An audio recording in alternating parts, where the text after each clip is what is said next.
Pagiku cerahku, matahari bersinar, ku gendong tas merahku di pundak. Ya, Assalamualaikum warahmatullahi wabarakatuh.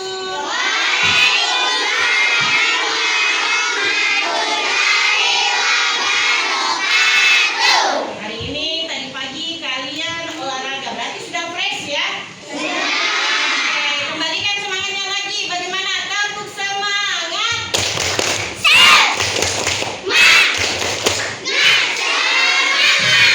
Mantap, berarti semuanya sudah siap belajar ya? Oke, hari ini setelah olahraga pembelajaran kita adalah bahasa Indonesia.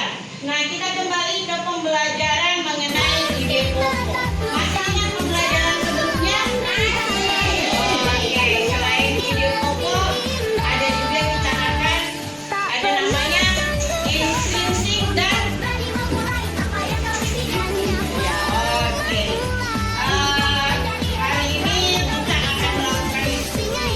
Jadi di saat kalian berdiskusi, tolong kasih masukan apa yang harus kalian lakukan agar diskusi kita berjalan dengan lancar. Ya, saya kasih contoh, misalnya pertama, kerja sama. Jadi sebenarnya tugasnya bukan cuma satu orang yang mengerjakan, tapi semuanya. Tapi kalian juga secara mandiri harus paham. Ya, yang kedua, siapa yang mau masukan? Selain kerjasama, dalam diskusi dibutuhkan apa? Apa? Kemandirian. Kemandiriannya kayak bagaimana kita? Memberikan masukan. Apalagi? Apa? Gotong royong. Apanya lagi? Hah? Saling bantu. Apalagi? Saling menghormati pendapat.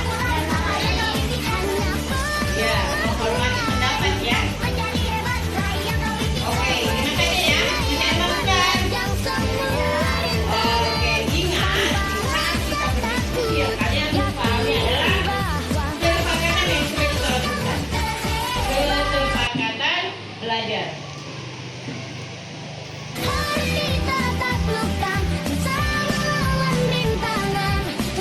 Di awal tadi kita sudah belajar setiap hari kesepakatan kelas. Jadi kesepakatan kelas kita tidak usah ulang ya. Karena kesepakatan kelas kita apa?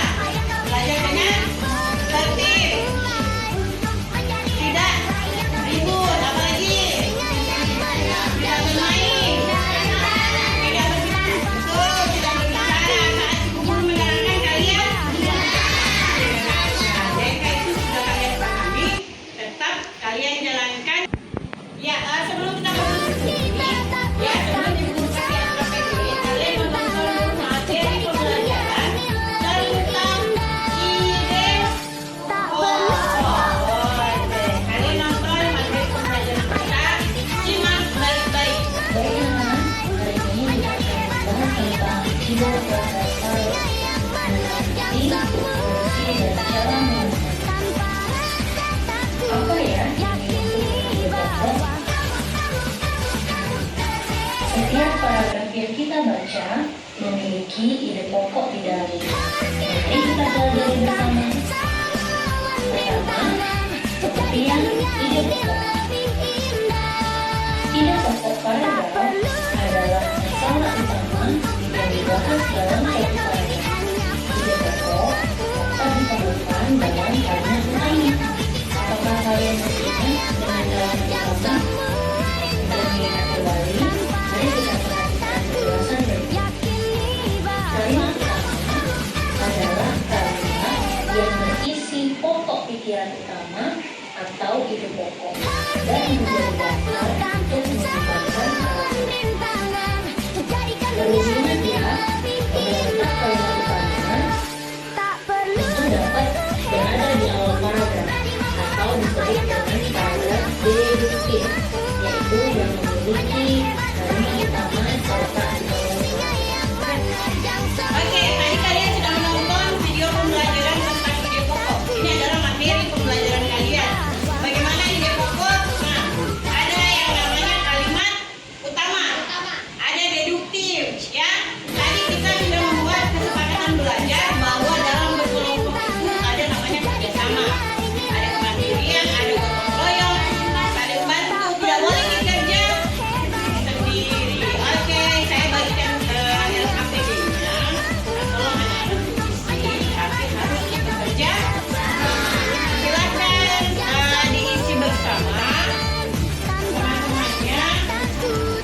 Tuliskan nama-nama.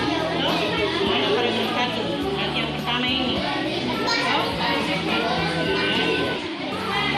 Bagaimana ini bukunya sama ini? Iya, di situ.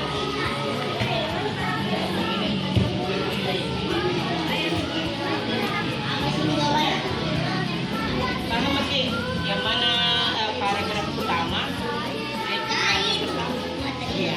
Yang dia ada di sini berarti ini paragraf utama ini. Paragraf utama kalian. Toh? Cari kalimat utamanya mana? Kalimat utama biasanya dia berada di awal paragraf. Atau dia berada di kalimat utama. Ya, seperti materi tadi yang dijelaskan. Letak kalimat utama. Letak kalimat utama berada di awal paragraf. Ya, kadang juga dia berada di akhir. Kemudian yang di tugas kedua itu bacaan yang kedua. Ya, jadi ada 2 bacaan yang kalian baca. Oke, paham sampai di sini? Oke. Jadi teman-temannya kasih masukan kepada temannya ya yang tulis. Dengar, ada namanya refleksi. Refleksi kalau di situ kotaknya segi 4, berarti boleh diisi semua. Boleh lebih jawabannya dari 1, lebih dari 1 yang dicentang. Kamu bisa perhatikan. Ya. Kalau bunda berarti cuma bisa checklist 1 kali. Paham? Oke, silakan dilanjutkan. Semuanya sudah selesai dikerjakan?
tadi sudah ada perwakilan